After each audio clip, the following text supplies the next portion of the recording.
Story 1. The night watch of the Roman Cursus Publicus. You rise in the half-light before dawn. The air along the Via Appia smelling faintly of warm dust and damp olive wood. Somewhere behind the Mancio's stone walls, a stable boy coughs, and a mule stamps an impatient hoof against a trough slick with last evening's mash of barley and chaff. You are the latest link in the Cursus Publicus. The imperial posting service Augustus formalized more than a century ago, a slow, relentless bloodstream that ferries messages, imperial orders, and quiet gossip from Britannia's wet forts to the marbled corridors of Antioch. Your first task is barefaced routine. Verify the bronze-plated diploma, the travel warrant affixed with the governor's wax seal. Then dampen the brittle leather of your dispatch satchel so it will soften around the wax tablet bundles. No heroics, no trumpets. Just the administrative pulse of empire measured in hoof beats and creaking wheel rims. The schedule etched on the dispatch board. Above the hearth lists tonight's stretch in neat charcoal. Form Appii to Pons Numitius. 32 Roman miles if the milestones can be trusted. You know they often cannot. Repairs, floods, and small municipal vanities shift a pillar northward or southward by a pace or two. The number is repainted by a bored legionary who would rather be trimming his beard. You eat while standing. It is safer that way. Hard cheese scraped with a belt knife. Olives whose pits you slide into the fire's belly so no thief can later track you by their telltale scatter on the road.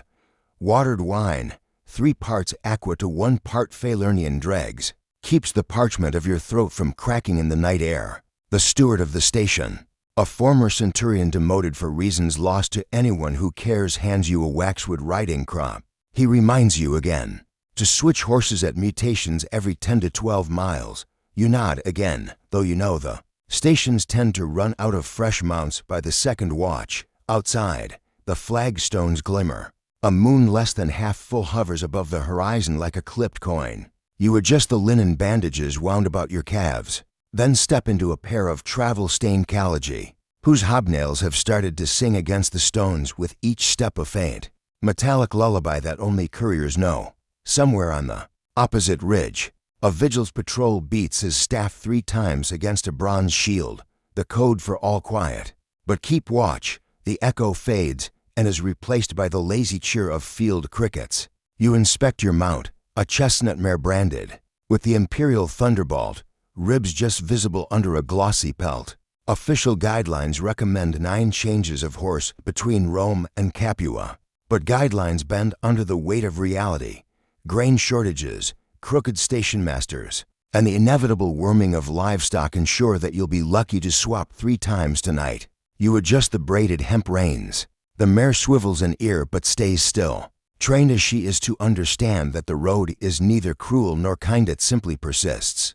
Before mounting, you glance at the Miliarium Arium, the empire's golden milestone in miniature form, replicated. Here is a painted wooden pole. It signals that Rome itself claims jurisdiction over these stones. These hedgerows, even the dew-slicked ditches where frogs wait out the dawn. Distances everywhere are counted from the Capitoline Hill, a daily, humble reminder that no matter how far the emperor sits, you, the mare, and the letter in your pouch are threads in the same fabric. As you ride, the road's famed polygonal blocks press a gentle pattern into the horse's stride. Each slab fits the next like puzzle pieces carved by men who will never know your name, nor you theirs, yet their handiwork upholds you all the same. Augustus once boasted that he found Rome a city of brick and left it marble. What he left unspoken is that he also left innumerable courier footfalls, wearing down marble's edge grain by grain in perfect anonymity. The first mutatio appears at the end of a gentle decline, flanked by pollarded poplars. You dismount, hand the reins to a drowsy groom, and sign your name with iron gall ink in the station roll. The mare is led away for a rub-down and thin barley gruel. You stretch, feeling the small of your back announce its displeasure. In the corner of the courtyard, a pottery jar drips rainwater through a hairline crack, slow, steady, unremarkable, 2 drips, then 3, then a pause. You memorize the rhythm without intending to. Its patience suits the night. Inside, the station area is the local guard tasked with protecting imperial property leans over a low oil lamp, laboriously tallying shoe nail quotas on a wax tablet. You exchange nods. He asks if the rumors are true, that Hadrian will order a new northern line across the Alps. You neither confirm nor deny. Rumors are like crows that follow every road, pecking at kernels of truth until only husks remain. You take a fresh horse, a gray gelding with wise eyes, and slip back into the silence. The road grows tighter here, hemmed by marshland. Frogs croak like distant drums. You maintain the mandated courier pace, roughly 8 Roman miles per hour at night, 10 by day. Assuming clear skies, this rhythm demands neither haste nor languor. It is, instead, that peculiar imperial compromise between urgency and bureaucracy. You pass a milestone bearing the visage of Tiberius, its nose chipped away by vandal or whether no one knows. The stone records 50 for miles to Rome, 112 to Beneventum. It will record those numbers long after everyone you know is dust. Mid-journey, a cooling breeze flutters the parchment wrappers around your dispatches. You check the seals, 1 crimson blob for the governor of Campania, 1 dark purple for the prefect of the grain fleet.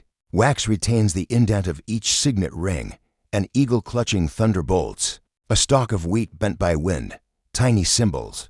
Yet they hold enough authority to requisition ships, arrest merchants, redirect armies. You wonder, as you have on hundreds of similar rides, whether the empire binds itself together with marble and iron, or with these smaller, softer things, ink, wax, and the patient fingertips of men like you. Not every mile is majestic. Some bear the odor of stagnant pools thick with mosquitoes. Others echo with the quarrels of bullfrogs dueling for mates. There are places where the paving stones have slipped, leaving jagged gaps that catch the brass-shod wheels of passing wagons. You slow at each one, guiding the gelding across incautious diagonal steps. Somewhere out there, sailors on the Tyrrhenian Sea adjust their sails to the same Mediterranean night. But on the road, your world is bounded by lantern light and the soft hush of horsehair against leather dot approaching Pons Numicius. The moon climbs high enough to silver the Tiberias tributary. The bridge ahead is a sturdy affair of tufa blocks, its arches mirrored blackly in the water below. You halt at the bridgehead to allow a wagon piled with amphorae to rumble past. The driver nods you through, muttering about tariffs rising next month. You try to imagine the smell of fermenting garum inside those clay jars, pungent and salty, destined for taverns where patrons will grumble about the sauce's sting even as they reach for more. At the far end of the bridge stands a small shrine to Mercury, patron of messages and travelers. You dismount to touch the worn statue's foot, a ritual as old as the Republic. Someone has draped a crude wreath of dried laurel leaves round the god's neck. You wonder which anxious petitioner placed it there, a mother awaiting news of her son stationed in Pannonia, perhaps, or a merchant hoping for a favorable customs ruling.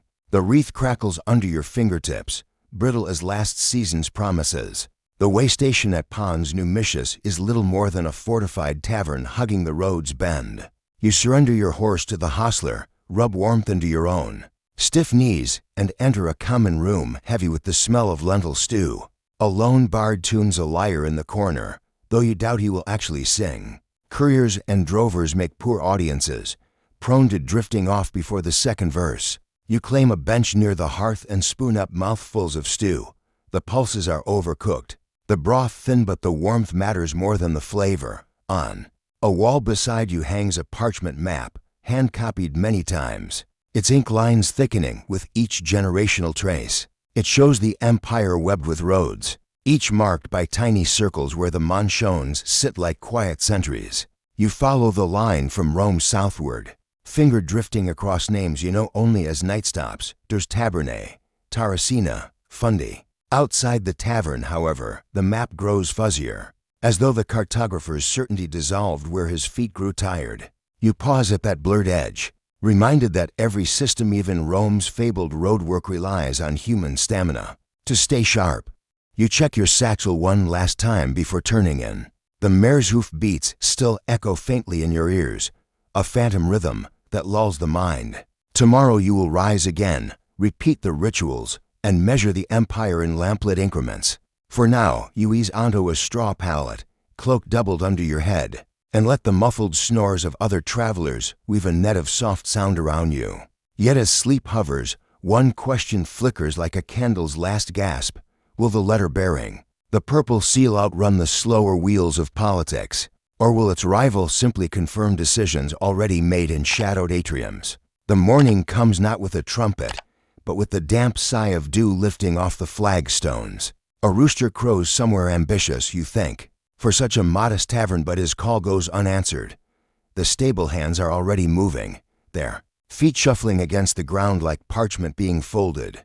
You rise with the ache of joints slightly misaligned by stone-hard bedding, and settle into the rhythm again. Break your fast, more olives, more cheese, water your cloak at the cistern for dust deflection, and check your satchel for signs of damp. The leather has swollen slightly in the night, and you take care to loosen the string so the wax tablets won't crack under pressure. Your next leg is south toward Tarracina. The route is no longer framed by tidy cypresses, but increasingly lined with nettle, bramble, and crumbling mileposts worn illegible by time and disinterest. This part of the Cursus lies just outside the shadow of Rome's obsessive infrastructure maintenance. The stones buckle, as do the knees of the horses assigned to them. Still, the road persists, and so do you. Midway to the next mutatio, you pass a beneficarius, a soldier seconded from his legion to police the roads. His helmet strap is loose, and a scroll is tucked under one arm like an afterthought. He doesn't stop you. Couriers are above suspicion officially. Though every traveler harbors suspicions of everyone else, he merely raises two fingers in greeting, which you return. To the right of the road, just behind a ridge covered in gorse, you hear the crackling shuffle of distant wheels. A merchant's wagon, perhaps, maybe salt or figs, more likely bricks. Brick wagons, you've learned, move slower than any other cargo because they creak most when rushed. You stop at the second station of the day around mid-morning. It is surrounded by sheep, which is not reassuring. Mules and sheep do not get along, an odd fact, perhaps, but one that plays out routinely in kicked ankles and confused bleats. You find the steward asleep under a fig tree, mouth open, a half-eaten date clinging to his tunic. His assistant, a boy not much older than 15, handles your exchange quickly, but forgets to stamp your travel scroll. You correct him with a practiced nod. The stamp matters. Inside the stable, there are only 2 horses available, both roans, neither keen. You select the shorter one. Its left eye is clouded, and it has a limp that comes and goes with the slope of the terrain, but it's better than walking. As you ride on, you pass a procession of ox carts coming from the other direction. They're moving grain, likely Egyptian wheat, bound for the Roman Annona, the empire's grain dole. You nod to the lead carter, who raises a cracked hand in reply. This is the other circulatory system of Rome, bread, not bureaucracy, and it moves just as slowly. A low hill approaches, topped with a shrine to Lares Compitalis, the guardian spirits of roads and crossings. You dismount out of habit, though there is no law demanding it. A tiny offering of honeycake crumbles beneath a painted terracotta figurine, whose arms have long since chipped away. The shrine is so neglected that even the ants seem to have forgotten it. You offer a muttered word anyway. Travel relies as much on habits as it does on horseflesh. By midday, the sun presses down hard enough to curl the edges of papyrus. You stop under a pine for shade and bite into a fig.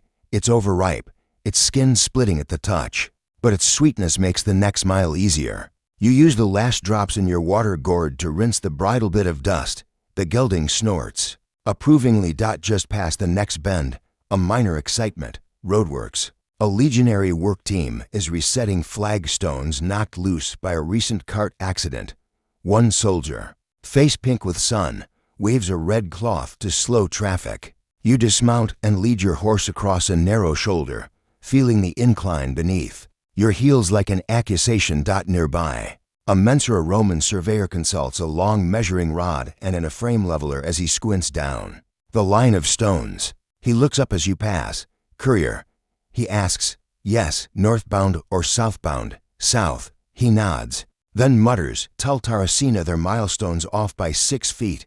Again, you promise nothing, knowing full well you'll forget. 6 feet won't change the empire. You reach Tarracina late in the afternoon. The town straddles both the Via Appia and the sea, so the air smells of fish and stone, salt and bureaucracy. It's an old smell, familiar. Tarrasina's Mancio is better appointed than most couriers pass through it often, and the local magistrate is known to be fond of punctuality. You're offered a small cup of cooled wine, which you accept with gratitude and ask no questions. Before bedding down for your rest interval, you observe the Forum Square out of idle habit. A small boy is chasing pigeons with the kind of enthusiasm only children or drunks exhibit in public. Two women sit weaving near the fountain, and a freedman posts a wooden placard announcing a theatrical production next week, a comedic satire on postal delays. You smirk, despite yourself, inside the Mancio. You file your travel scroll into a row of others, a younger courier perhaps 15. To green to even bear a blade asks what it's like to ride all the way to Brundisium, dusty. You reply, but predictable. He nods, as if that were wisdom. Maybe it is. That night, your quarters are shared with a census clerk heading north. He sleeps facing the wall, mumbling population estimates in his dreams. You hear him whisper, 220 males over 15, 1-100-60-5 under. Then silence. You turn over on your straw mat, wondering not for the first time why Rome trusts so much to people who rarely sleep, eat poorly, and measure time in candle lengths. Yet it endures, like the stones beneath your feet, like the worn grooves in your satchel straps, like the ink blots still visible under your thumbnail from 3 days ago. The wind carries the smell of brine and fresh parchment. Somewhere below your window, another courier arrives, hooves striking the cobbles in tired rhythm. A relay complete, a message moved, the machine of empire still in motion. But now another question lingers, just beyond sleep. Who reads these messages? And do they feel the weight of every mile they cost? You are awake before the cock crows. You always are.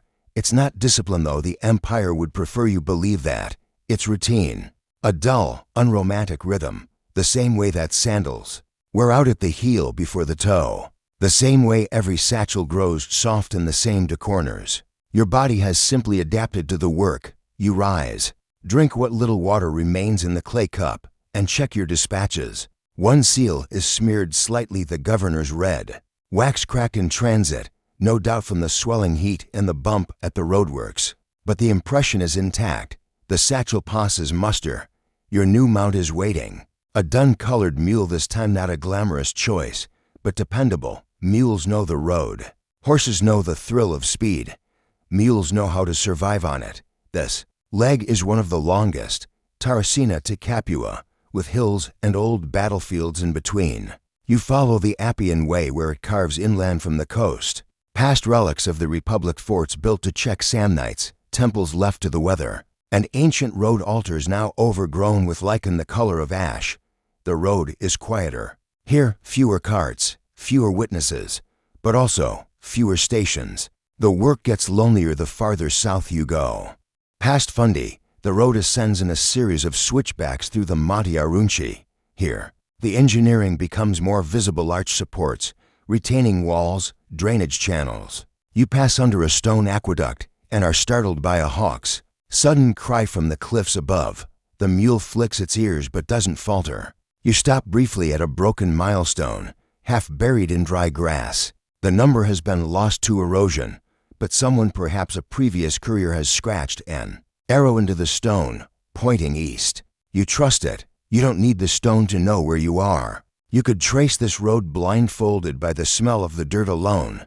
Dust, you're near Capua. Iron tinged with volcanic trace. By mid-morning, the heat begins to build.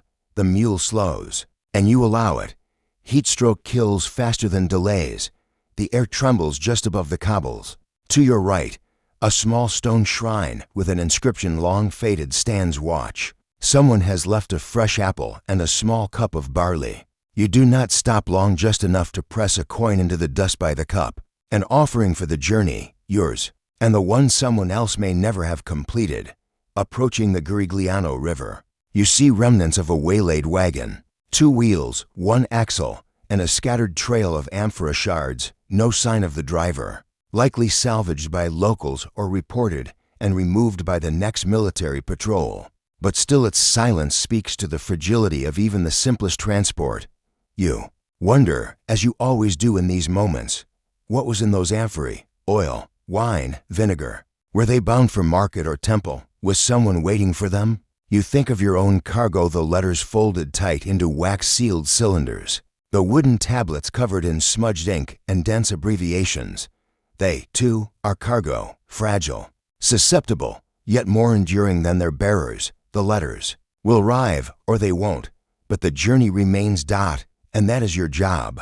Not heroism, not recognition, just the journey. Capua arrives in a shimmer of dust and shouts. A busy node on the southern roads. The Mancio here is bustling.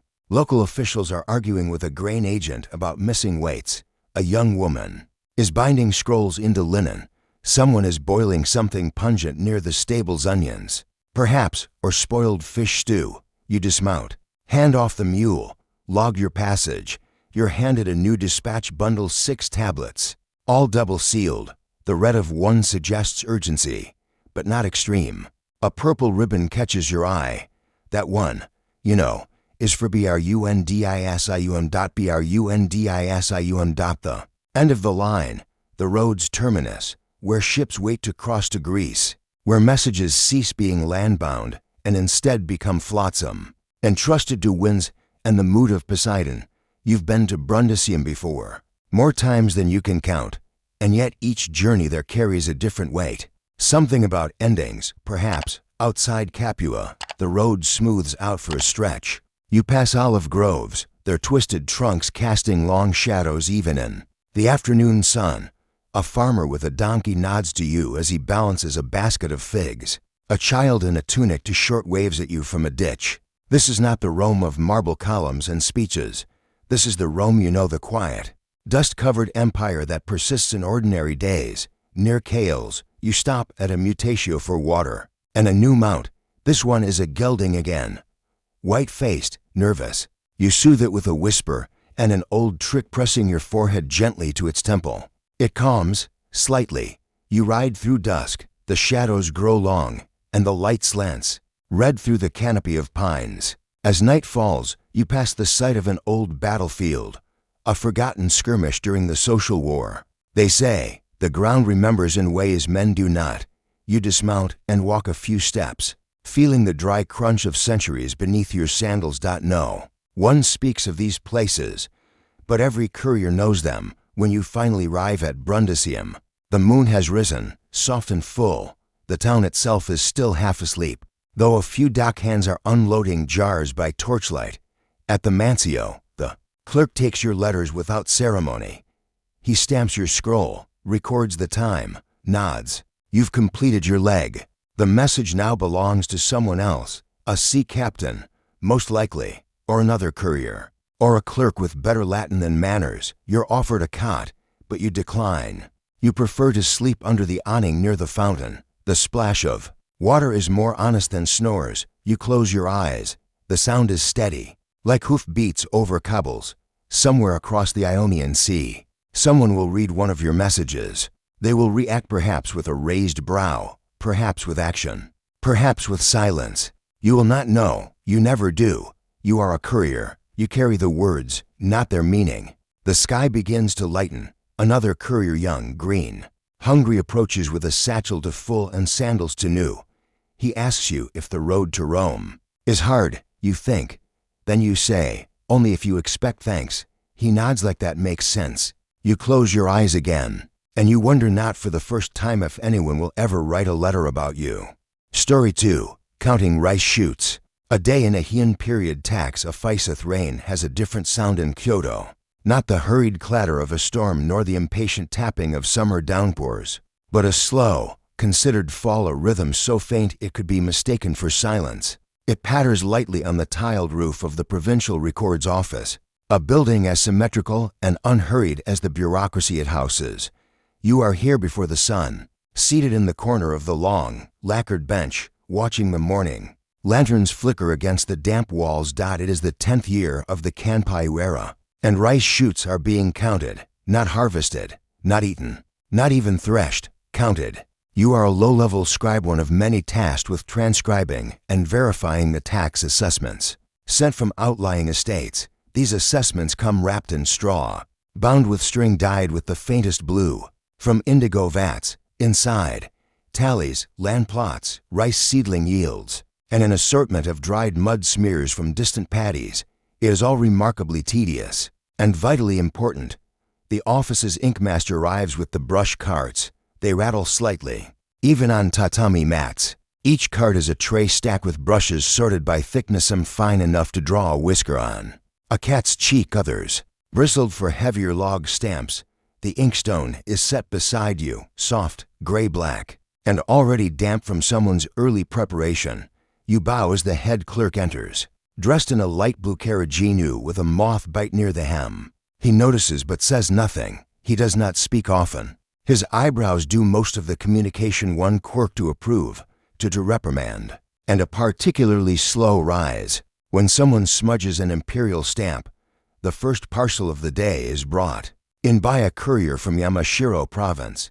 His sandals are heavy with clay, and he smells of pine sap and wet paper. He bows so low you worry he might tip forward and collide with the record chest.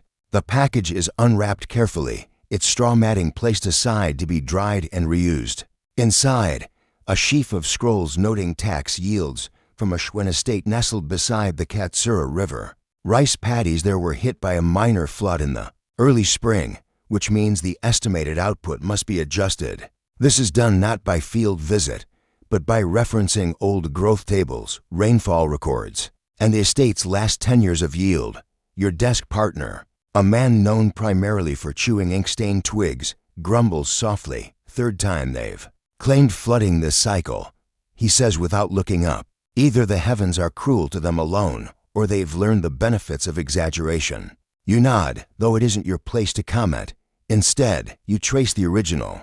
Yield 4,812 bundles against the claimed damage rate of 12%. This is where your training matters, not in swordplay or poetry, but in math. After 20 minutes of calculations and re-inkings, you arrive at a revised figure, 4,233 bundles, and a reduced tax amount of 1,056 koku to be stored in the nearest GRANARY. Your brushwork is steady, deliberate. Each number is copied onto the master register, the characters laid like bricks in a temple foundation. You wait for the ink to dry before stamping it with the seal of the office, a stylized chrysanthemum representing the emperor's eye, distant but watching. Outside the sliding screen doors, the rain has not stopped.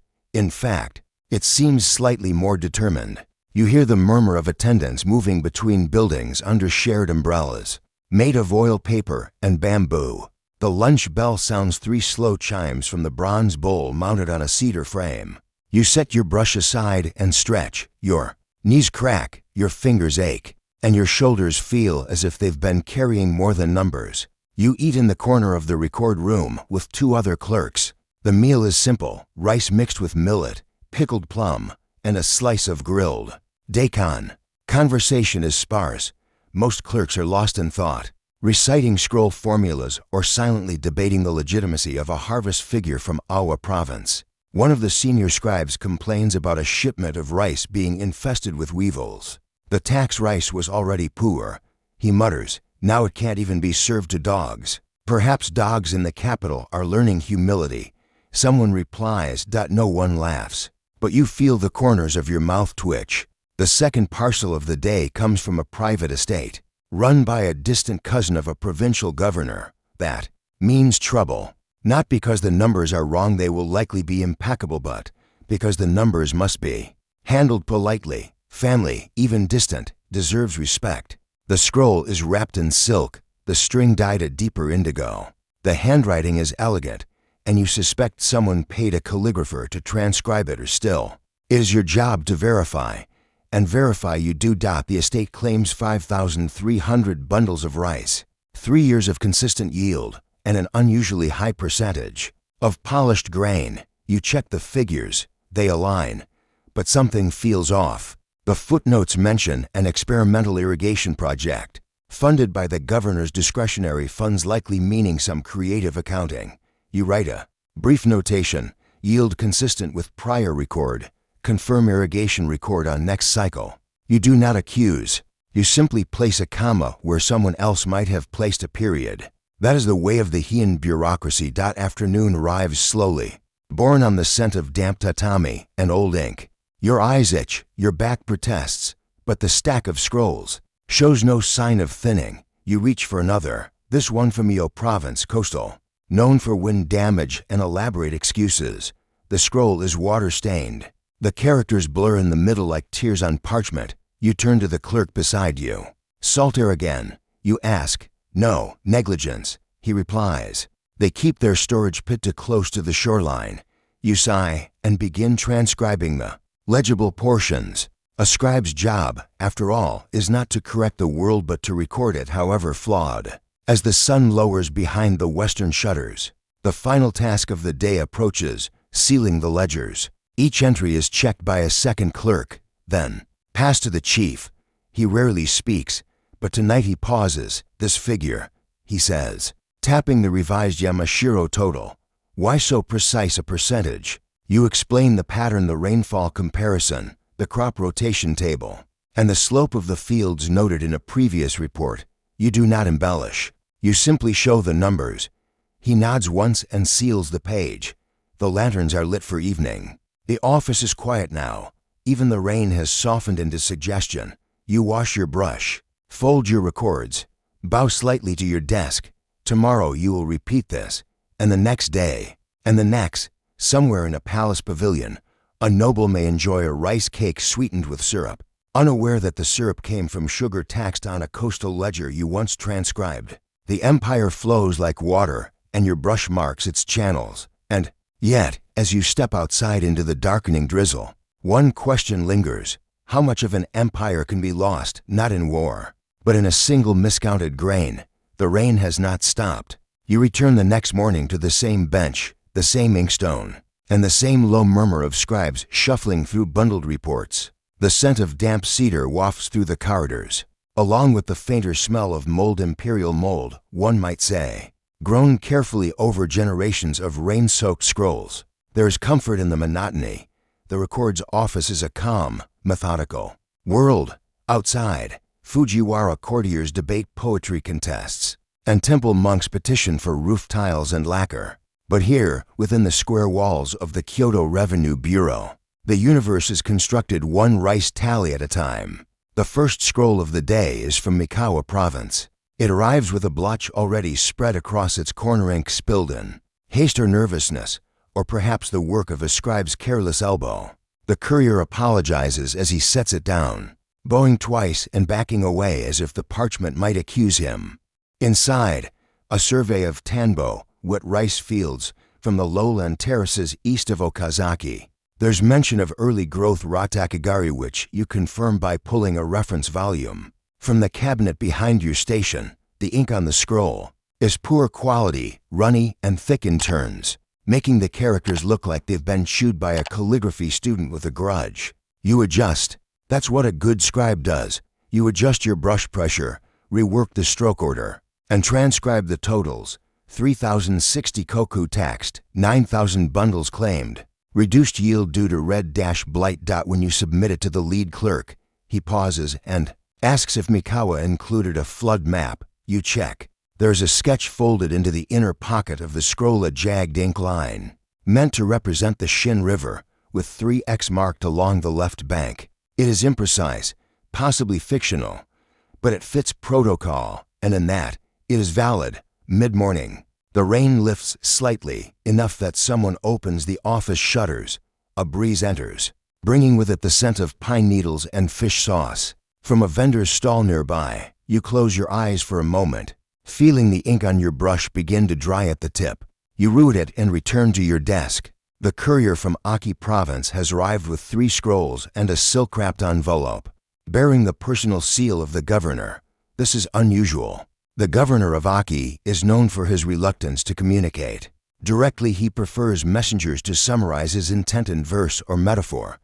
But today, he has written plainly to the Revenue Bureau. Let it be noted that recent land disputes along the Sage border have compromised the rice measurements. Submitted from my coastal estates.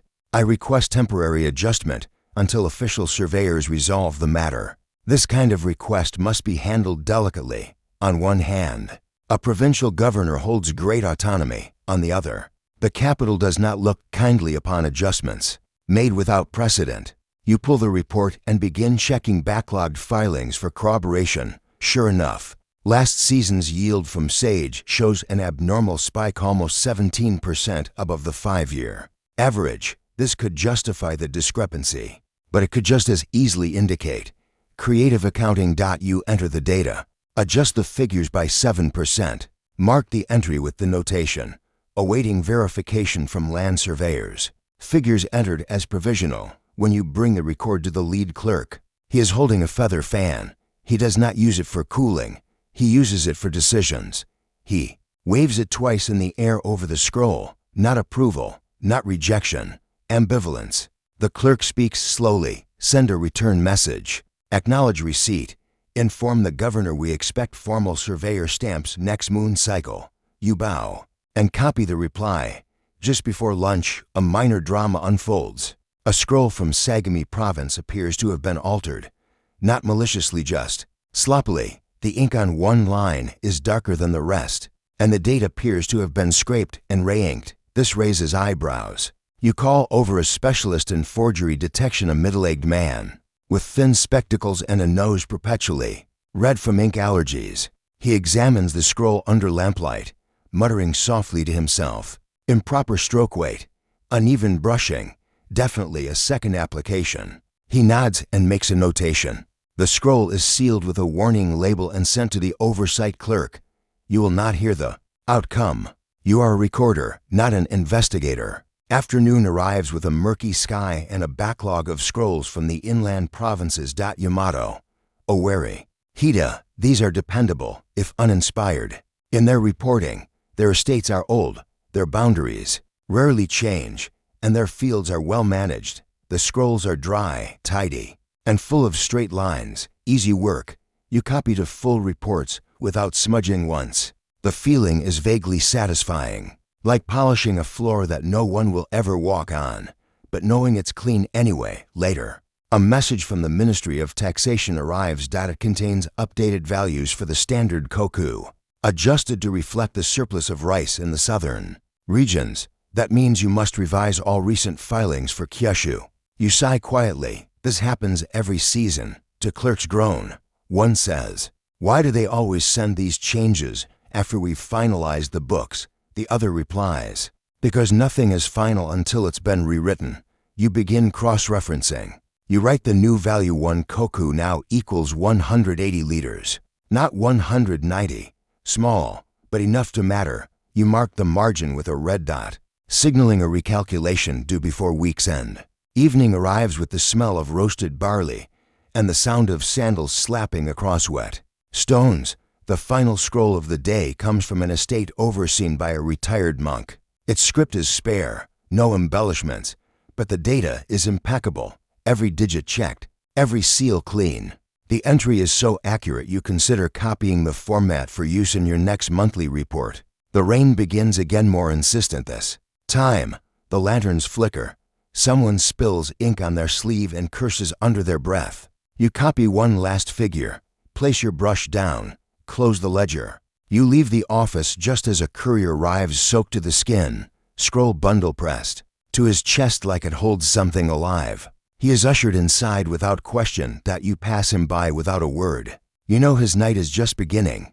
The roads from the provinces are long, and ink never dries fast enough in the rain. You walk home beneath your oil paper umbrella, counting steps between puddles, and you wonder, when every figure depends on trust, how much of an empire is built on memory alone. The morning sky is pale and dry. At last, the rain has broken. Puddles shimmer in the courtyard, catching distorted reflections of the cypress eaves and tall, tasseled banners bearing the ministry's emblem, a simple circle within a square. Order imposed on chaos. You arrive with the sun not yet fully over the tiled rooftops. The air smells of wet earth and freshly ground ink. Someone has wiped down the floor mats. They feel smooth and oddly cool beneath your feet. Today is ledger balancing day. once every 10 days. The tax office seals its records, confirms all provincial entries, and bundles them for delivery to the Central Accounting Bureau.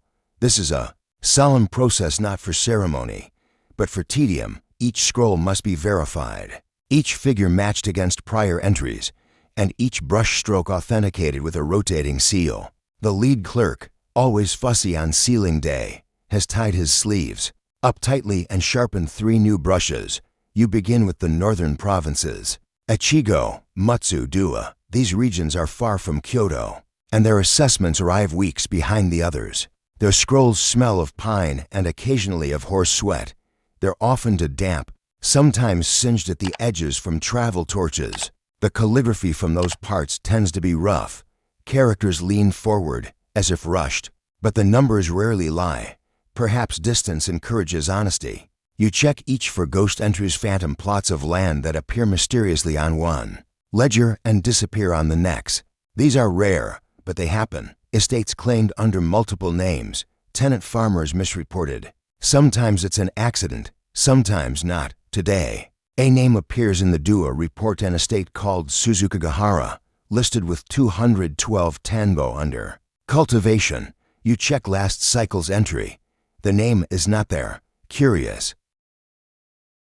You search backward through 10 more cycles. No mention of Suzukagahara. You turn to a separate volume, Inactive Estates, a dusty ledger kept at the back of the room. There it is, Suzukagahara, decommissioned year 10 of the Jagan era due to volcanic ashfall. That was 24 years ago. The soil was declared unworkable.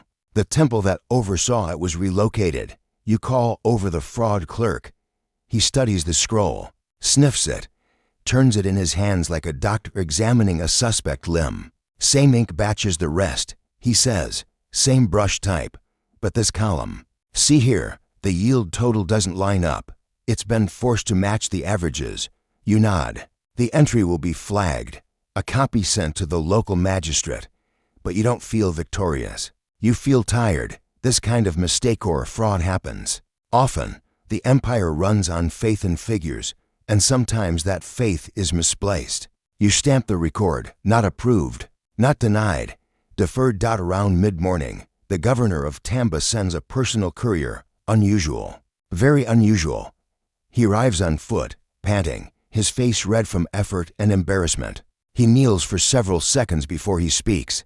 In his hand is a short letter, folded 4 times and sealed in the wax of a family crest. You read it silently. The governor writes that the estate of Nagatani had its harvest destroyed by a swarm of locusts. The assessment scroll had already been dispatched, he explains, and the courier could not be recalled. He is requesting that the recorded amount be voided and replaced with a figure to be submitted. Later. You frown. There is no precedence for this. Once submitted, an assessment cannot be retracted. It can be adjusted the next cycle, yes, but not rewritten after arrival. You take the matter to the lead clerk. He listens, reads the letter, folds it back without expression. Then he says, leave it in pending. Make a note. No reply. You hesitate. But if we don't, we acknowledge his request by placing it in pending. If he wants imperial mercy, he may petition directly. You obey. That is the nature of this office. Not to rule, not to judge, only to record. After lunch, you seal the final bundles.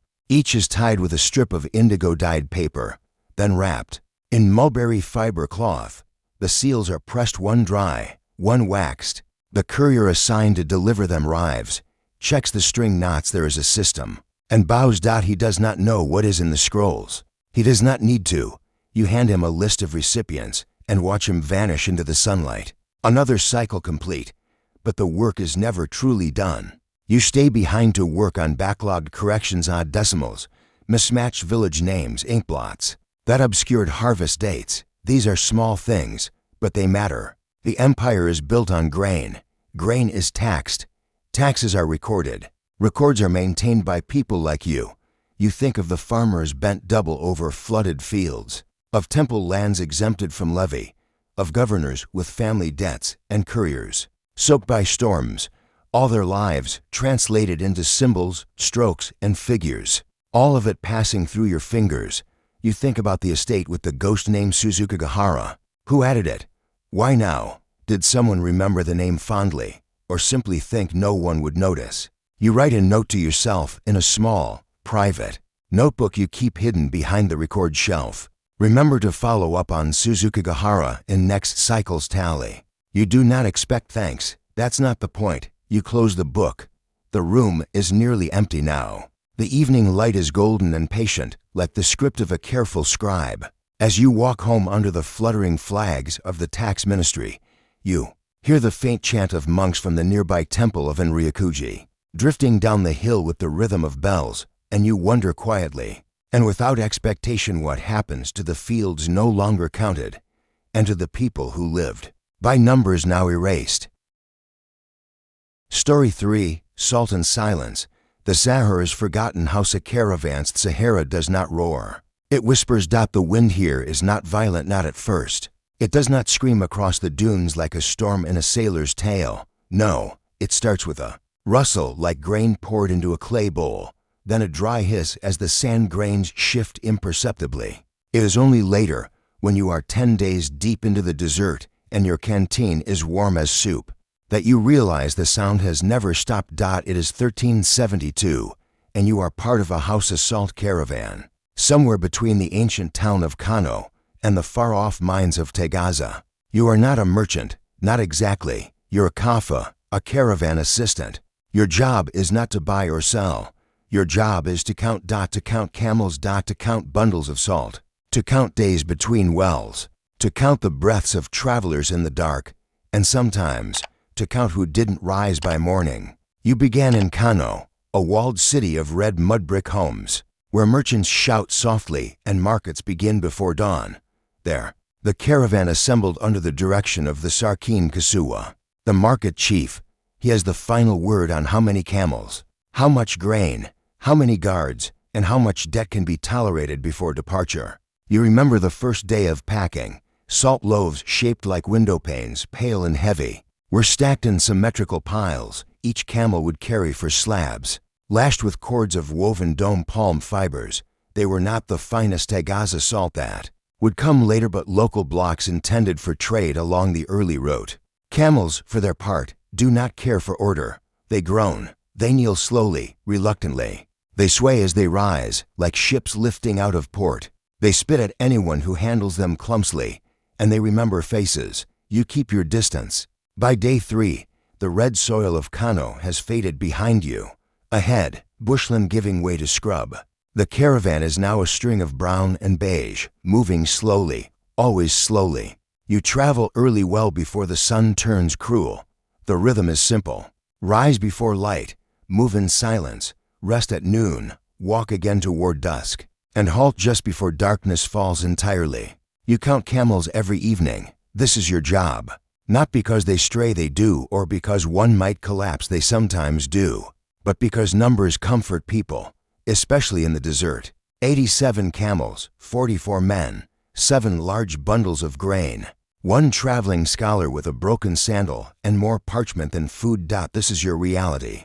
On day 6, you pass the ruins of Grumel, an old caravan stop marked only by 3 standing posts, and the sun-bleached bones of what might once have been cattle or men. The caravan pauses, as is custom. The lead guide, an old Tuareg with a face like baked leather, mutters a verse from the Quran. Water skins are tightened, loose cords are retied. A boy named Yusuf drops a date and watches it sink slowly into the sand, swallowed whole. At night, the stars return. You know them not by name, but by position, what time to rise, when to halt, when to pray. There is one cluster of stars that always points to Takeda, the copper town, and another that hovers just above Tegaza if your eyes are sharp enough. You are not taught astronomy, you are taught direction. The 7th day brings the first sign of true desert, not sand alone, but silence. The air becomes thinner, drier. Your breath grows shallow even when you are still. The wind grows bolder, and the sun reflects off the pale dunes like polished bone. Here you begin to understand the value of salt. Each slab, roughly 40 kilos, is worth its weight in millet, sometimes more. In Gao, 1 slab can buy you 3 days' meals. In Jen, 2 slabs might fetch fine cloth. In Timbuktu, salt is bankable. You've heard stories of salt slabs traded for gold dust by merchants who never leave their tents. You wonder if salt tastes different once it's been traded 1,000 miles. That evening, as the caravan settles, you hear the soft rasp of a camel dying. It's not dramatic. The animal simply lies down and refuses to rise. The others watch, but do not mourn. One less camel means for salt slabs must be redistributed. You help with the lashing, feeling the rope burn your fingers through the cloth. The camel's burden becomes someone else's problem. The dessert gives nothing for free. On day 10, you reach a well. The water is not sweet. It tastes faintly of iron and dust, but it is water, and that is enough. The camels kneel eagerly. The men line up with their gourds and cups in cracked bowls. There is little talking. That night, the traveling scholar you've been watching shares a story. He says, "There was once a king of Ghana who taxed salt so heavily. His officials took a shaving from each slab. You ask what happened. He grew rich," the scholar says, "but the merchants learned to trim their slabs thinner before he saw them. There is a lesson in that, but no one names it. You fall asleep under the open sky. The stars move slowly. The sand shifts imperceptibly around your blanket. The wind hums, and someone is praying, softly. Not far away, you think of the salt stacked, heavy, vital, each slab a quiet promise, each journey a test of how much silence one can carry before the next well. And just before sleep overtakes you, a thought lingers like a dry wind at the edge of your mind. How many kingdoms rose not on gold, but on something that disappears when it touches water? The caravan is quiet today, not silent but quiet in a way that feels deliberate, as if each man, each camel, each footstep has agreed not to disturb the sky. You are now nearly 2 weeks into the crossing, and the landscape no longer changes. Every dune could be the one before. Every salt slab looks like its brother. Even the camels have stopped protesting when loaded. They kneel with resignation, now creatures of burden in the truest sense. You are tired, but your numbers remain steady. 80 for camels, 3 lost. 41 men, 1 sent back with a cracked ankle, and still 7 grain bundles. No salt has been lost yet. The dessert has begun to thin you all. Around midday, you spot what the Tuareg guides call a ghost market, a patch of stones ranged in a perfect grid, each square once occupied by a merchant tent. There are no signs, no goods, no people, just geometry. You halt the caravan briefly. As tradition demands, these sites are ancient and scattered throughout the central Sahara, where merchants once met to trade under canvas shade, each party leaving goods and trust in equal measure. This one is old. The stones are half buried now, the wind erasing even the memory of exchange. You stand over one square, imagining what might have been traded there: salt for copper, dates for ivory, spices, fabric, news, maybe just a place to sit in the shade and be quiet. In a world where survival demands movement, any space where people chose to pause holds power. You count the grid silently, 12 squares wide, 8 deep. You write it down, not because anyone asked, but because numbers are a way to remember. That night, the wind shifts. This time, it does scream. It comes from the west, fast and sharp, flinging dry grains of sand that sting like hornet bites. The camels huddle together instinctively. The men wrap their faces in cloth. You retreat beneath your blanket, clutching the edge over your ears. The wind sounds like whispers in 100 tongues. No one sleeps much. By morning, 3 salt slabs are missing, not stolen, buried. You find one half exposed near a dune crest, only the tip visible. The rest are gone. You scratch a line into the caravan ledger. 3 slabs lost to wind, recovered 1. That's enough to adjust the final tallies. You tie a strip of cloth to your wrist as a reminder to adjust the trade records when you return. It is a simple thing, but it could affect 3 trades in Timbuktu, or 5 families in Kano, or the next caravan's price. For millet, on the 15th day, you reach the Copper Road Junction, an ancient route once used to transport raw copper ingots. From Takeda down into the Sal, the copper caravans are rarer now. Gold has overtaken them, and salt, always salt. Here, at the crossroads, the guide consults a weathered post etched with symbols: a camel hoof, a mountain, a bowl. Not writing, just code. markers for the next direction. The Tuareg speak little, but they see everything. You turn northwest, toward Tagaza. At this stage, rations are being counted as carefully as coin. You eat once a day, sometimes twice. A handful of millet, a date, water ration to a cupful at dusk. The younger boys complain less than expected. There's a kind of pride in enduring, quietly. But the camels notice. An older male called Bakari refuses to kneel at dusk. No bribe, no coaxing, no firm tug on the tether will move him. You're asked to help. You step forward. Place your hand on his flank.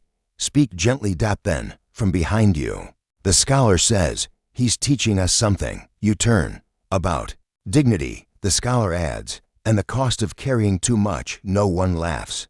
But no one forces the camel, either. His load is split among 3 others. Bakari walks unburdened the next day. You revise the ledger. Load reassigned due to kneeling refusal. It sounds better that way. Late that night, the air changes again. This time not with wind, but with smell. Brine. Salt, not in slabs, but everywhere. The men around you murmur. You are near Tagaza, the ancient mine. A place so dry, they say, that wood cannot rot, and even the flies avoid it. You've heard stories. A town built entirely of salt blocks, walls of salt, streets paved in discarded chips, slaves cutting into the mine with dull blades, the salt, thus clinging to their skin like a second layer. But you've never seen it. You count your camels again. 70-9. You count your men. 30-8. You count the salt slabs. And then you stop. You feel something else. The edge of the journey, the mouth of the mine.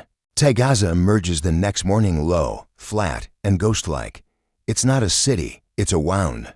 Cut deep into the earth, scraped raw, and covered in salt.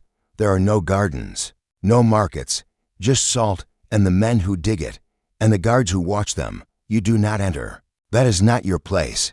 The caravan leader goes forward with a tally sheet. The rest of you camp at a distance. A pale sun glints off the mine's edge. The air tastes like old coins. That night, no fires are lit. Salt doesn't burn, and neither does silence. You lie on your mat, staring at the flat sky, wondering how long can a place survive when every brick of it can be eaten, sold, or forgotten. Tagaza never pretends to be welcoming. You are not meant to admire it, or live in it, or even remain here long enough to understand its rhythms. It exists to be endured. The salt mines are the beginning and end of its economy, its architecture, and its life. No one grows up in Tagaza. You arrive here to dig, trade, or die, occasionally. All 3. The miners are not free.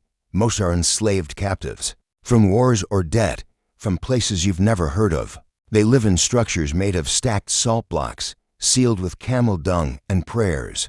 The sun reflects off the walls, so fiercely that even the air feels white, blinding, silent, brittle. Each morning, men descend into narrow pits and chip at the salt, their blades clinking like keys unlocking the desert itself.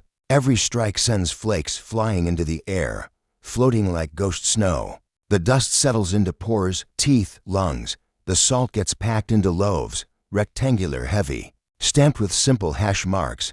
You watch the exchange without moving close. These slabs are the finest true Tagaza salt, coveted for its density and purity. Some will go north to Morocco, some east to Timbuktu, some south, back with you to Kano. There's no ceremony. The slab is weighed, lashed, loaded. A number recorded. A knot exchanged. Then another. You mark your ledger. 57 Tagaza slabs acquired. 21 exchanged. 36 added to your caravan's load. You say nothing of what you saw on the mines. There's nothing new to say. The return begins at dusk. This is the most dangerous leg, not because of bandits, though they exist, but because of where. Salt. Dust seeps into the cracks of everything. Leather, wood, skin, willpower. Camels tire. Tempers shorten. Stomachs complain. Numbers start to blur. Still, you rise with the others. The caravan moves slower now, burdened with greater weight. Each camel now carries 5 slabs instead of 4. There are fewer backup animals. The food supply has thinned. You recalculate everything. New walking pace, 3 miles per hour instead of 5. New daily water needs. Increase due to added strain. New return time estimate, 26 days instead of 20-1. You record it. All quietly, carefully. And then you walk. On the 5th day back, Bakari, the old camel, collapses for the 2nd time. This time, he does not rise. The slab load is divided. You keep one for yourself strapped across your back with a cord. It presses against your spine with the steady, ancient weight of human commerce. Later that day, a sandstorm catches you just north of the dry basin. Visibility vanishes. The caravan fragments. Men call out names. Camels bellow. Your nose fills with grit. Your ears ring. For an hour, you are entirely alone. You do not panic. You sit. Wrap your cloak. Wait. It is a lesson the desert teaches early. Wait long enough, and everything changes. Eventually, the wind dies, and the lead guide finds you. He says nothing, just nods. You rejoin the line. Camels, men, salt and silence.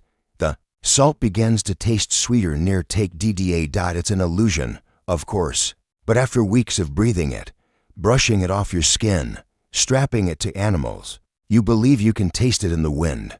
Or maybe you're just hungry. Takeda. You trade to slabs for dried meat and a bundle of copper wire.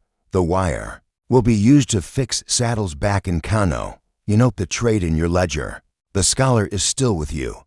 He's thinner now, his parchment stacked shorter, but he still writes at dusk, balancing his inkstone on a knee, muttering old poems between calculations. He says, salt is not just trade. It is memory. You raise an eyebrow. He continues, it preserves fish, it dries meat, it slows rot. Without salt, nothing lasts. You think of the salt walls of Tagaza, the ruins of the ghost market, the face of the dying camel. You write, nothing down. By the time you reach Kano, your sandals are nearly worn through. The caravan is smaller, the loads lighter, but there is pride in completion. The Sarkin Kasuwa greets you with a cloth-wrapped ledger and a nod. You hand him your numbers.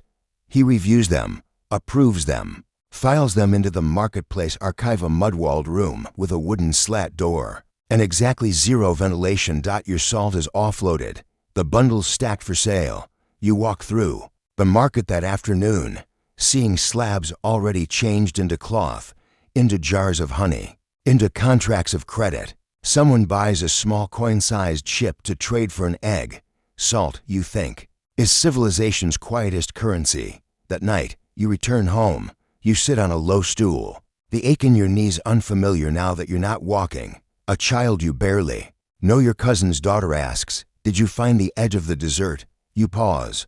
Then you say, there is no edge, only direction. She nods like she understands. Maybe she does. In the quiet, you unwrap your notes. The ledger is stained, sun-bleached, cracked, but intact. It contains no stories, only numbers. But you remember, the camel that refused, the salt slab lost to wind, the ghost market, the mine that cuts into the earth. Story 4. Brewing in shadows. Sogdian inns. On the silk road. Fire is already lit when you arrive. Not roaring, not crackling, just a low amber glow tucked beneath the wide-bellied kettle in the corner of the room. The scent of boiling water, stale felt rugs, and fennel seed drifts lazily through the rafters. You've entered another Sogdian inn, somewhere in the middle of the Silk Road between Samarkand and Dunhuang, or maybe further west. These roadside havens blend together by design. The walls are earthen, reinforced with ash brick. A wooden sign near the entry reads only, open trade, hot bread in for scripts Sogdian, Arabic, Chinese, and a worn patch of Greek. Hospitality here does not require introductions. You drop your pack and remove your boots, careful not to disturb the dust pattern around the threshold. A superstition, maybe, or just a janitor's pride. You are not a merchant. Not today. You're a record keeper, traveling with a textiles convoy. Your job is to document inventory bolt lengths, die batches, spool counts. You keep ledgers, draft agreements, tally water rations, and recopy ink-smeared contracts when someone spills soup. It's not glamorous, but nothing about Sogdian life ever has been. The inn is not large, but it breathes. 3 other travelers are already inside. A Kashmiri tea merchant with cinnamon-stained fingers, a Chinese monk with half a sutra sticking out of his satchel, and a man from Nishapur who hasn't spoken since he entered, and likely won't until someone offers him wine. You nod politely and settle near the brazier. The innkeeper appears from behind a leather curtain. She's older than anyone has a right to be out here. Her hair is wrapped in a green scarf, her hands dusted with flour, and her eyes keen enough to spot the coin purse in your sleeve. She doesn't ask questions. She simply points toward the ledger. Every Sogdian has one. You take it up carefully. It is not a guest book exactly, more a log of who passed through, what they traded, and which direction they were headed. Sometimes names, sometimes only a mark. The entries are a stitched quilt of languages, weights, and quiet deals. You find an empty line and write, Kumar, caravan clerk, 3 bolts saffron silk to casks indigo, 1 copper tally board, westbound. You leave the last part blank. No one ever writes why they travel. Supper is barley porridge with crushed herbs, dried apricots, and a spoonful of fermented milk that smells like wet leather. It's better than it sounds. The innkeeper serves it in small bowls of chipped blue glaze. You eat with the others in silence, watching steam rise from each mouthful. Someone passes a flask of watered wine. You decline. You have figures to check. By lamplight, you open your satchel. Inside, parchment inventory rolls, all bearing the red stamp of your caravan's merchant house. You untie the knots, count the spools against 12, not 13, and recalculate the expected margins at the next trade post. You'll lose value if the Chinese traders undercut you with local hemp blends, which they will.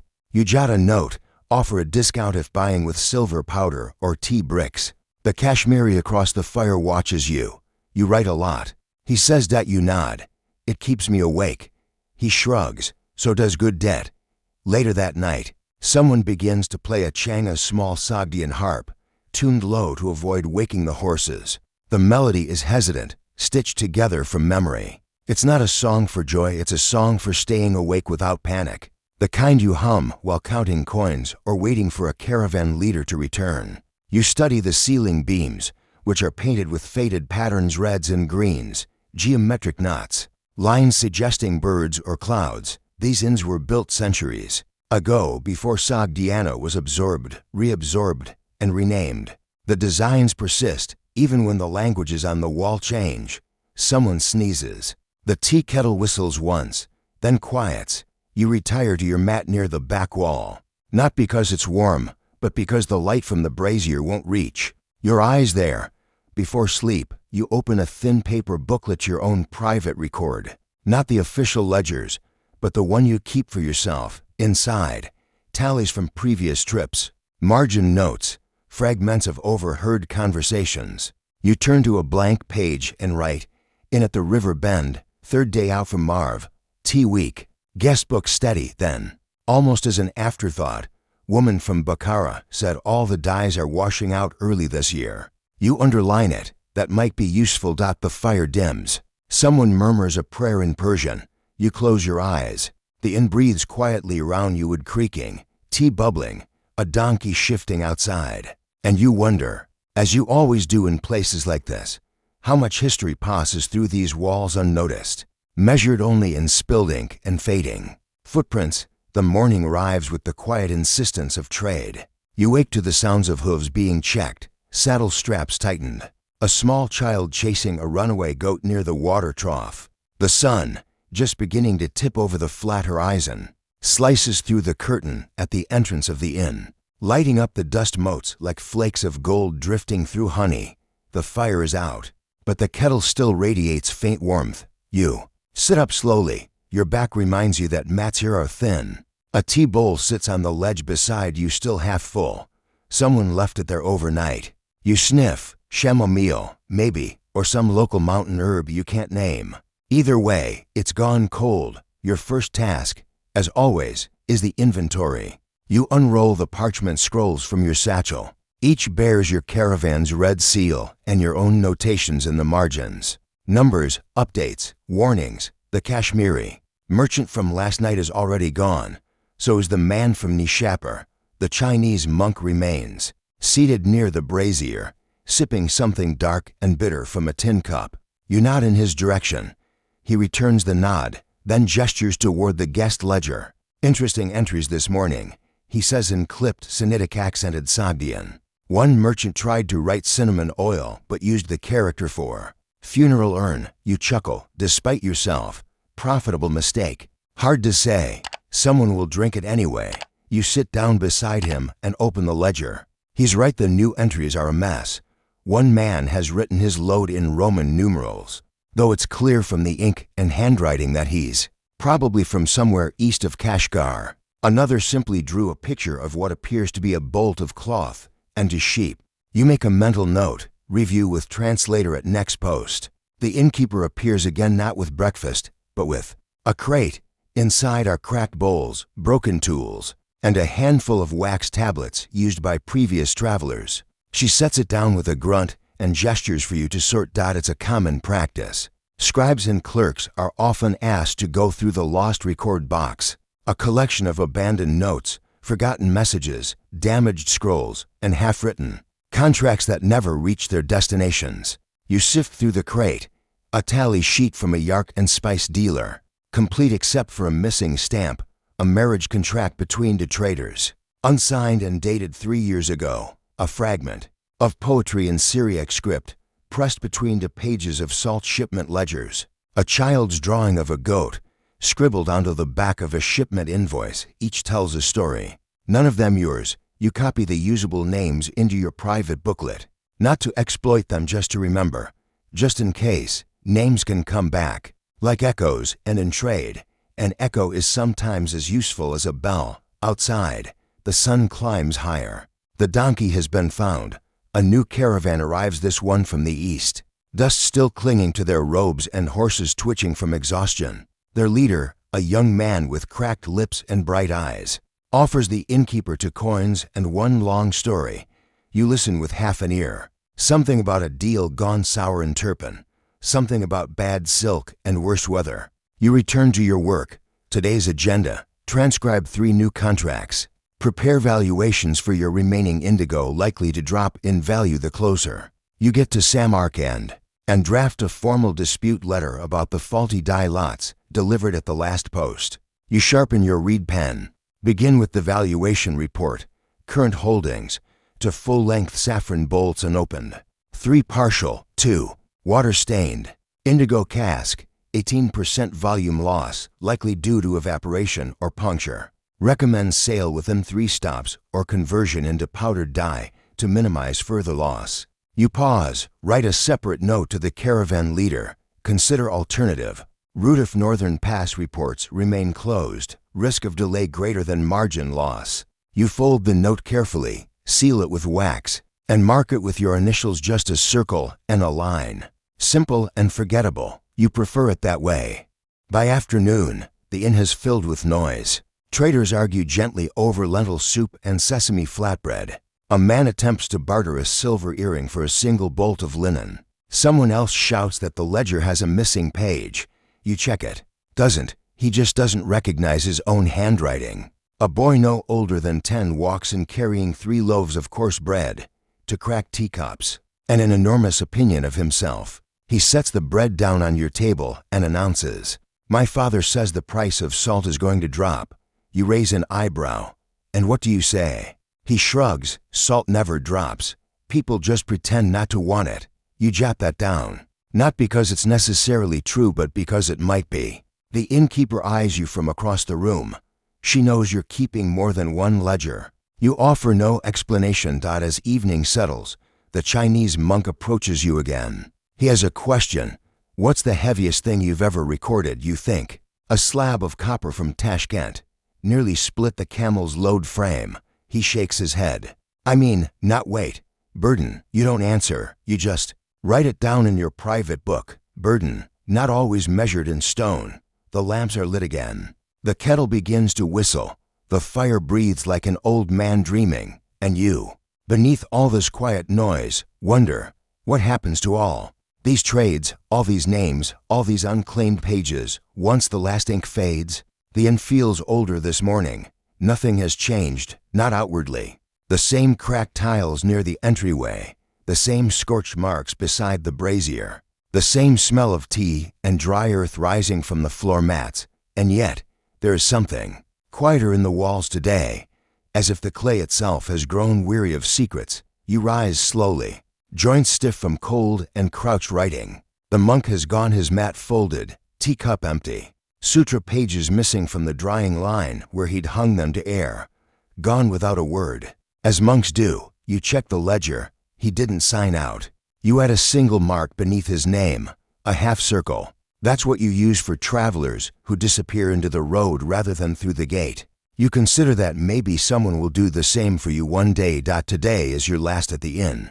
The caravan moves on at dawn, taking the western road toward Bukhara.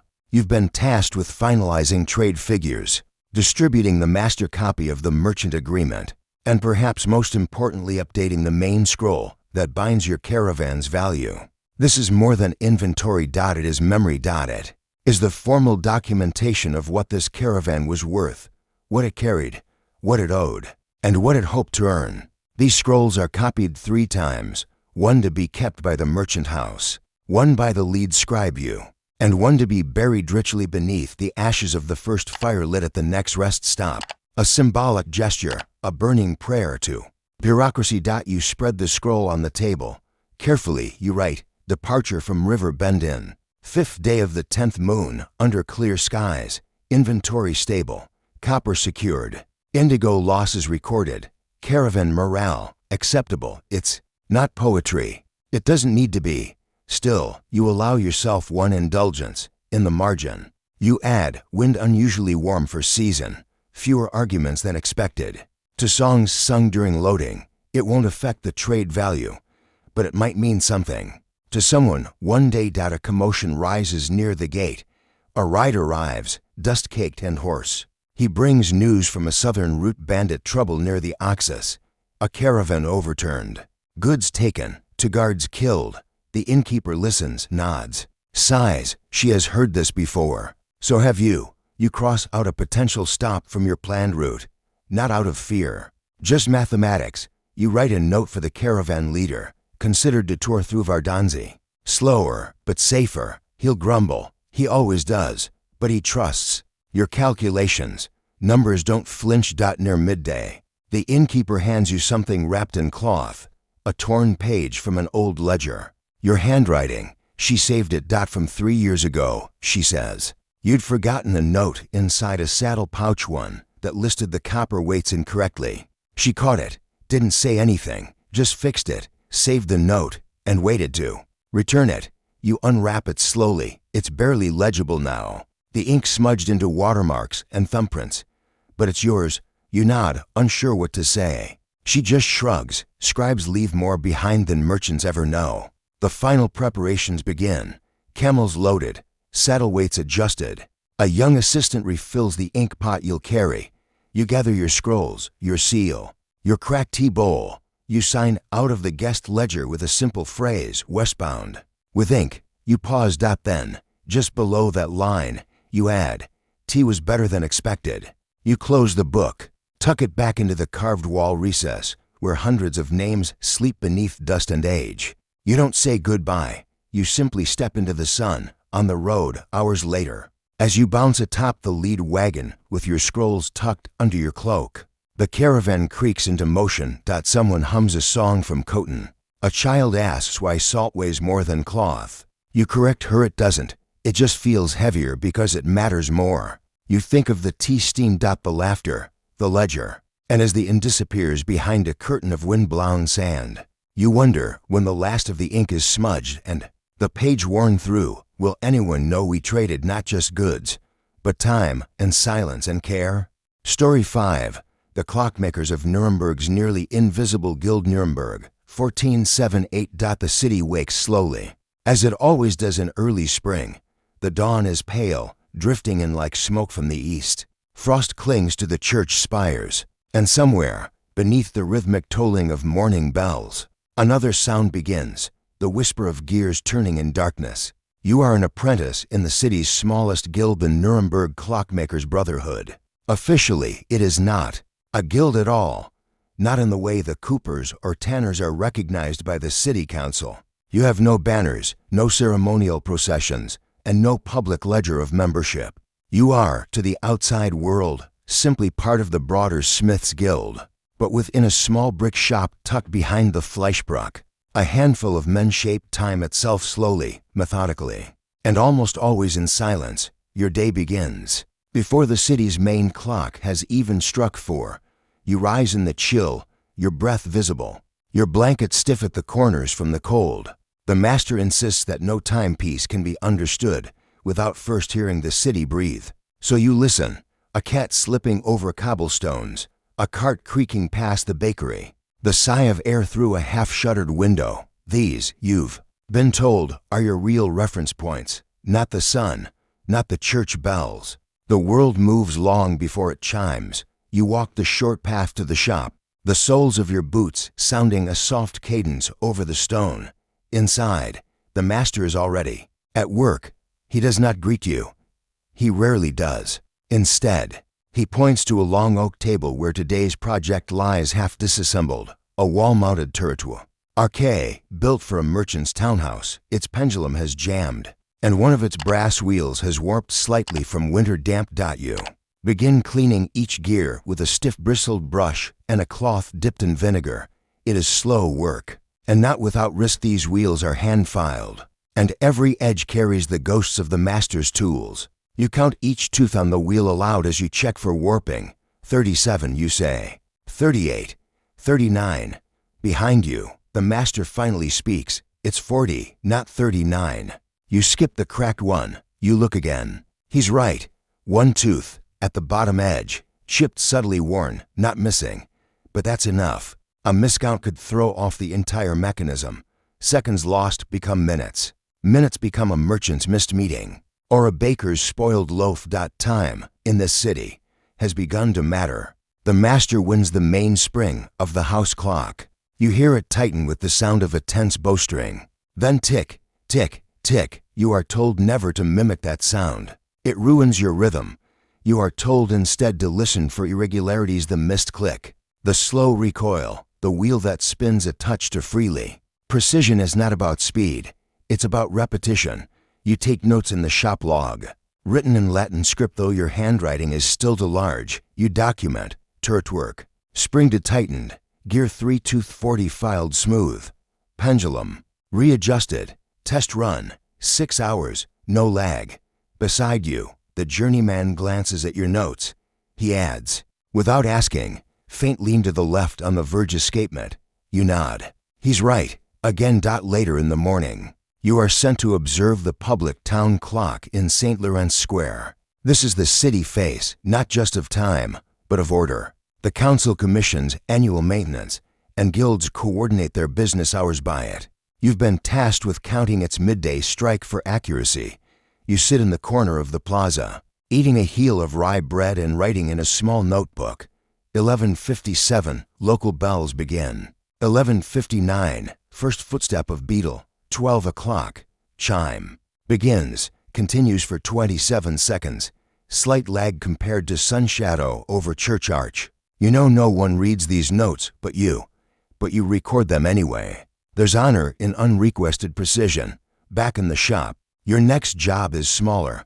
A pomander watch, a decorative timepiece the size of an orange, shaped like a fruit, meant for a noblewoman's belt chain. It is mostly ornamental, barely accurate, but it must tick convincingly and survive carriage rides and idle dropping. You test the movement with care. It ticks 5 times, hesitates, then resumes. You frown.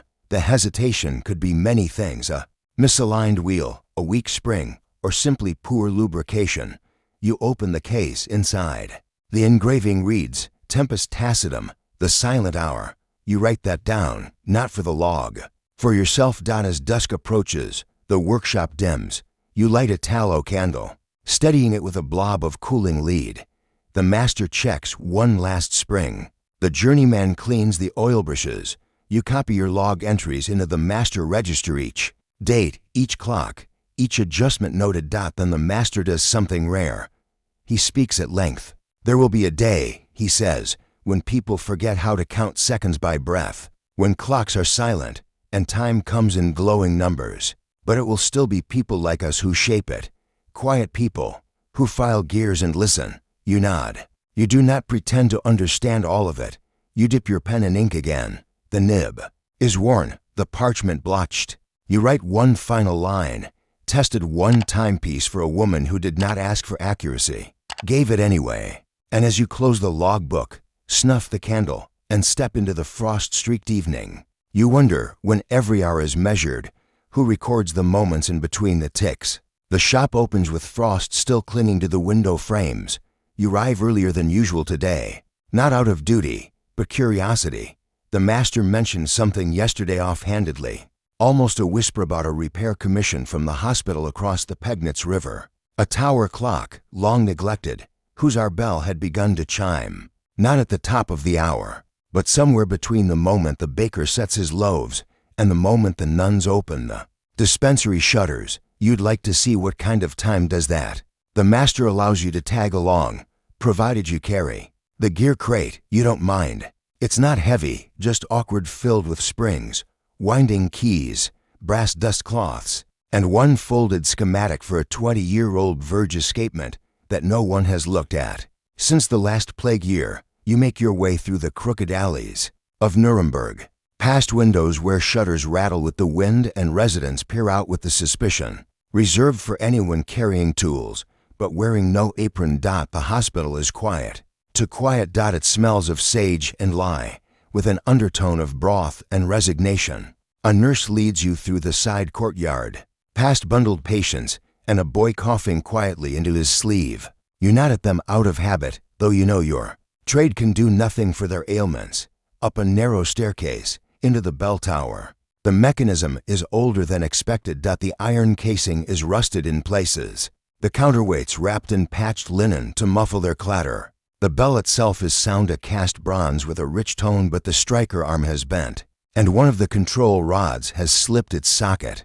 The master examines it like a surgeon with an uncooperative patient. You begin taking notes. Hospital, turret clock, striker arm misaligned, delay in shimming 8 to 10 seconds post-hour. Winding gear gummed, no secondary dial in chamber. Then you do something no one asked you to. You sit and listen. The ticking is erratic, hesitating every fourth beat. There's a soft tick-tock, tick, pause, tock. You record this in the margin. Irregular rhythm, sounds like breathing. Interrupted, the master adjusts the gear and sets the pendulum swinging again.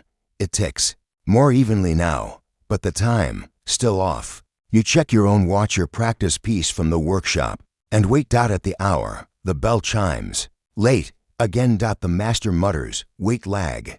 He replaces the lead weight with a newer one from the crate. You hand him the file, unprompted. The bell strikes again. Perfect. Back at the shop, the day continues without remark. You file a new escapement plate for a traveling clock bound for Lubeck. It's a merchant's piece, one that's meant to be displayed on an office wall and rarely wound. Its ticking will be performative, a conversation piece, not a timekeeper. You sigh, but finish the filing with care. Later, the journeyman brings in a batch of failed gears, 6 brass wheels, each miscut by an apprentice from another shop. You're asked to melt them down for reuse. The forge breathes deep. You place each flawed wheel into the crucible, watching them soften, buckle, then collapse into glowing orange liquid. Each tick they might have counted is gone. But something new will come. You stir the melt with an iron rod and write, scrapped 6 wheels. Time lost, unknown. Purpose recycled. That evening, the city is hushed. You're alone in the shop, logging the final notes of the day. The master has retired early. The journeyman has gone to a tavern where time is rarely measured. You hear the town bell from St. Sebaldus strike once, twice, then stop. You frown. It is not the hour. You check your own watch. It's midnight, but the bell rang at 11:45. You go outside. The air is bitter, frost forming along the joints of the shop door. You listen. No more bells. You write a line in your personal notebook. St. Sebaldus early. Tonight, wind from the north, cold makes gears twitchy, and then, without quite knowing why, you write something else no one else noticed. Because they didn't. Because most people don't. You return inside. The fire is dying in the brazier. You stare at the unfinished brass plate on your bench, half-etched, unpolished, quiet, and you wonder if a clock chimes in the dark, and no one hears it. Does the hour truly pass? It is your final morning as an apprentice. No trumpet announces it. No banner hangs in the street. But the day arrives nonetheless, silent, frosted, heavy with everything unsaid. You wake earlier than usual, dress with care, and walk through streets still, cloaked in half-dark. Frost crunches beneath your boots. The baker hasn't opened his shutters yet, and the river reflects the sky like a blade laid flat. Your breath curls and fades, as if the air, too, is waiting. At the shop, the master is already seated at his workbench, not acknowledging your entrance. He is examining a pile of broken timepieces, set aside over the years for parts too costly to replace. Today's task: finish the silence clock. You first heard the name a year ago, a side project, spoken of in quiet phrases between the master and journeyman. The silence clock, not designed to strike, not to chime, not even to mark the quarter hour with a click, just a mechanism to move a hidden motion. Time for those who did not want to hear it, only to feel it pass. For scholars, for nuns, for the dying. Today, it is yours to complete. The base is a flat, walnut casing, aged and warped from years of storage. You sand it smooth, fit the escapement a refined, toothless verge you spent 3 months filing. Attach the small counterweight pendulum, which swings gently, without ticking. You check your notes, 3 ounces of swing, no bell, no strike plate, no numerals, only motion. This clock has no face, only a small brass pin that rotates beneath. A smoked glass window, moving imperceptibly every 12 minutes. You mount the mechanism inside the casing. Close the back panel, wind the spring. Watch it move. It does not tick. It does not chime. But it turns. You show it to the master. He nods once, then reaches behind the bench and retrieves a small package wrapped in rough linen, tied with waxed thread. Inside, your journeyman's seal, a circle with 2 lines crossing its center. He presses it into your palm. Then, for the first time, he says your name, just once, and then, without ceremony, returns to his work. You pack your tools that afternoon, your fine brushes, your lead weights, your compass, your logbooks. You wrap your practice piece in wool. The wall-mounted turret clock you rebuilt last winter now hangs in the corner above the brazier. It ticks confidently, though a little fast when the fire is high. The journeyman gives you one parting gift, a dented mainspring with a line etched into the brass. You ask, "Why this?" He replies, "It's the only piece that never fit into anything." You nod. It's strangely appropriate. Your last entry in the shop's apprentice register reads, "Clock completed without sound. Accuracy within 8 seconds per hour. Final observation, motion without measure still holds weight." You close the register. Turn back once, then walk out. The city breathes around you as you go. A boy runs through the square, late for something. A woman pulls her shawl tighter, judging the hour by the length of shadows. A blacksmith resets his tools as the bell of St. Lawrence chimes faintly off schedule. Time is everywhere. Time is flawed. Time is human. You feel, in your coat pocket, the silence clock ticking in its quiet way. It will go to a cloister near Augsburg, a convent where sound is forbidden, but time must still pass. And you will go east, toward Vienna, perhaps beyond. Someone will need a clock, or a repair, or a record of moments lost. That night, you stay in a roadside inn, the kind with uneven shutters and stew always too salty. The room has a mantel clock that no longer works. The innkeeper says it's been broken for years. You open it out of habit. It just needs a new spring. You smile. You say nothing. You wind your silence clock and place it on the table beside your bed. It does not glow. It does not chime, but it moves. And as you drift toward sleep, you wonder, what happens to time that's kept only for the keeper, measured in motion, not in sound, not in sight, just a gentle shifting of shadows? Story 6. Whispering Canals. Edo-Period boatmen's lantern reticue push off at dusk. The Sumida River shimmers under a pale indigo sky, its edges blurred by mist rising from the rooftops of Edo. Smoke from braziers curls above the wooden Bridges, in the city proper, merchants are closing their shutters. Samurai are finishing their final patrols, and tea houses are beginning to hum. But you, a boatman on the night canal route, begin your work as others end theirs. Your craft is long, narrow, and flat-bottomed, designed to slide through the smallest channels crisscrossing the city's outer wards. You are one of a quiet profession and an bune operator, part courier, part ferryman, and part ghost. Your job is to carry messages, goods, and sometimes passengers under the cover of night, guided only by paper lanterns and memory. The city sleeps, but you know its veins remain open. Tonight's assignment is modest. A rice merchant's sealed basket, marked with a red ribbon, bound for a tea house near the Komedo shrine. It is not your place to ask what's inside. You lift the cargo gently into the center of the boat, place two stones beside it for balance, and light your end in a paper-covered oil lamp hung from a bamboo pole at the bow. The flame flickers once, twice, then steadies. You begin to row. Not fast, never fast. Speed slaps the water, alerts the wrong eyes, invites accidents. You move with the flow of the canal, using long, quiet strokes. The oar is not held with fists, but with fingers.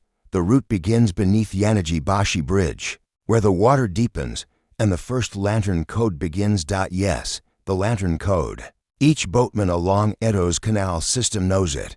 Colors, motions, rhythms, all signals. Your flame tonight is steady, amber, veiled behind a thin strip of blue-tinted parchment. This means non-passenger cargo, unarmed, minor merchant's errand. If you were carrying a passenger of status, your lantern would be wrapped in crimson. Silk, if it were a shrine offering, you'd extinguish the lamp entirely and drift in near darkness. If you were ferrying messages between government offices, your light would pulse covered and uncovered at 7-count intervals. You've memorized it all. Tonight's path is simple, but the river is never predictable. You pass the first bend, where the willow trees lean like eavesdroppers. Here the canal narrows, and echoes from wooden walkways bounce off the water. You hear footsteps above, perhaps a constable, perhaps a drunk. Neither will bother you.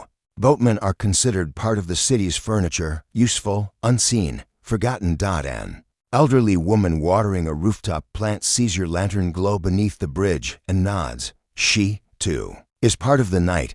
You turn right at the old fire watch post, where a bell used to ring each hour until a flood swept away the structure. Now, only a pole remains and a moss-covered plank with 5 characters burned into it. Time floats, as do the careless. You don't need reminding. The merchant district slips behind you. Now come the floating kitchens, the kawayatai small boats selling skewered eel, hot sake, fermented pickles. They anchor in clusters near the entertainment wards, glowing like lanterns themselves, calling softly to the passing elite. A woman in a straw cloak tries to flag you. You bow, politely declining. Your cargo is sealed.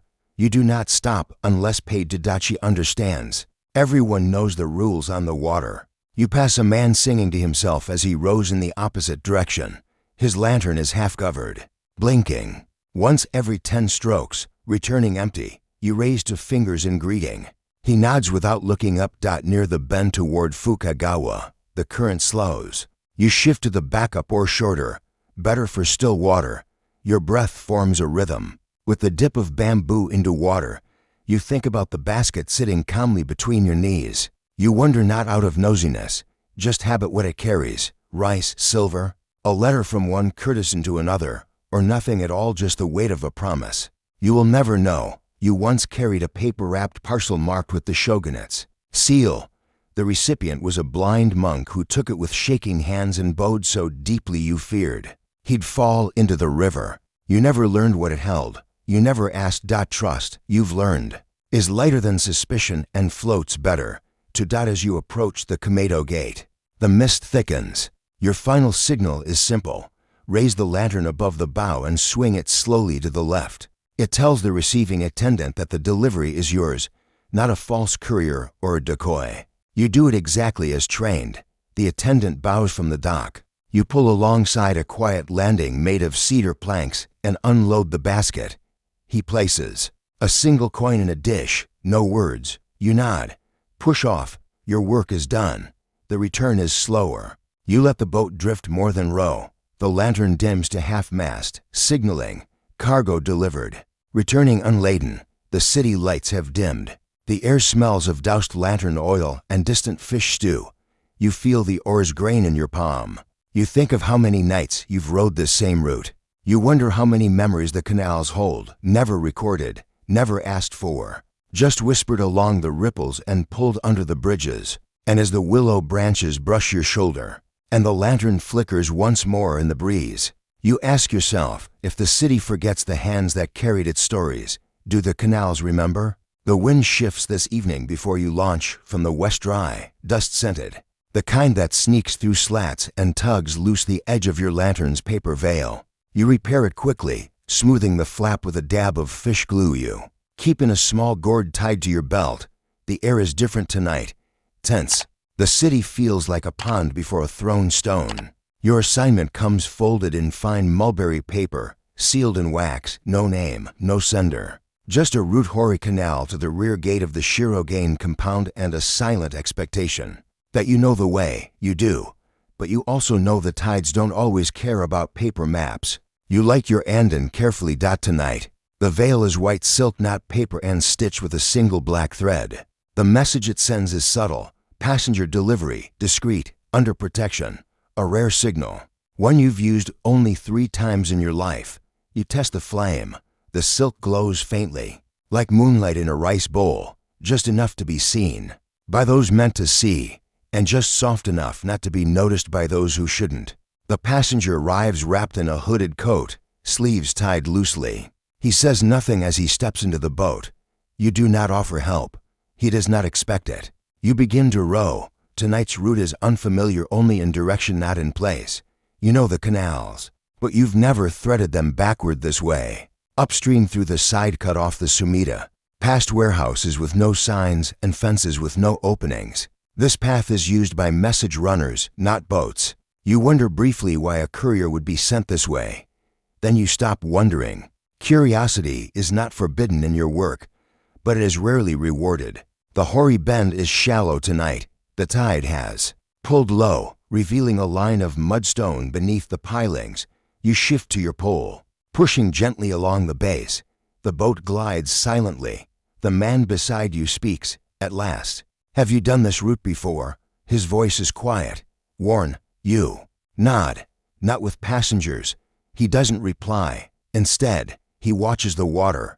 You think you see his eyes count the ripples like syllables. As you pass the old Kasuga Bridge, the one the locals call No Name, you extinguish the lantern. Just for a moment. It's custom. The bridge marks the unofficial border between open city and the realm of private affairs. Couriers snuff their flames here, pass quietly beneath the arch, and relight only after. You drift through the shadow of the bridge. The silence is thick. You relight the flame beyond it. Your passenger exhales, slightly, almost a sigh. Funny, he says. It used to be a checkpoint. You make no comment. Many things used to be something else. You reach the back gate of the Sogdian compound, just after the bell tolls the hour of the rat midnight in Edo's reckoning. A figure waits on the dock, face obscured, sleeves too long. You pull alongside, and your passenger steps off without hesitation. No payment is exchanged. Only a bow, not to you, but to the river. You watch as they vanish behind the gate. You touch the side of your boat. The warmth from his seat is still there. You wonder if he'll come back the same way. Few do. On your return, you pass another boat, lantern low, flame pulsing slowly. You read the code, urgent message, no cargo, unaccompanied. You tap the side of your boat with 2 fingers. The signal for route clear. The other boat taps back once. Understood. Nothing more needs to be said. When you reach the boathouse, you log your trip into the private ledger. No names, no details. Just this, white veil, Hori Gate, 1 passenger, quiet waters, no questions. You write slower than usual. Not from fatigue, but from something you can't quite name. The kind of pause that comes before a thought you choose not to follow. You extinguish your lantern. The silk smells faintly of smoke and river moss. You fold it, place it in your satchel, and bow to the canal just once. And you ask yourself, how many people drift through our nights? trusting only that someone will carry them without asking who they are. The rain begins before you launch, a steady, unremarkable drizzle, no thunder, no drama, just the soft insistence of water meeting wood on docks, on our handles. On the woven hat you tilt against the sky. You pull your short coat tighter and cover your lantern with an oiled cloth. The paper must stay dry. The flame must live. Tonight's route begins on the Otamagak stretch. Near the floating kitchens, you are not carrying goods. You are not carrying passengers. You are carrying a request, a sealed wooden tablet known as a makan, wrapped in plain hemp cord, marked only with the faint blue ink of an official's crest. You were handed it in silence, with no explanation. The only instruction, deliver it to the water gate behind the Matsunaga compound, and return before the hour of the tiger. You did not ask what the message says. You did not ask who it is for. You launch. The canal is slick and slow. The rain thickens. The surface into his skin. The reflections of lanterns stretch and tremble like old silk. You row with care. The route to Matsunaga is lined with narrow passages, some only wide enough for a single oar to dip at a time. You know them all, but tonight, something is different. The signal poles, bamboo rods posted every half-mile, with coated cloth streamers are missing. The first one should stand just past the torii gate at Sogdian Shrine. You glance up. Nothing. You pass the second mark, near the cracked wall with ivy. Also gone. The lantern on your bow glows through the mist. Veiled in the dull orange wrap, that means official message, non-hostile. It should be enough. But the canal feels off-balance. As you reach the Kozumi turn, you slow. A drifting log blocks half the channel. You nudge it aside with your pole. Then you see it. Another boat, tied loosely to a mooring post. No lantern, no movement, no NAMEBOARD. Empty. You drift closer, inside the boat, to damp straw mats, a small sake flask, a broken oar, and something else, a bundle of unused paper veils, neatly stacked and dry, despite the rain.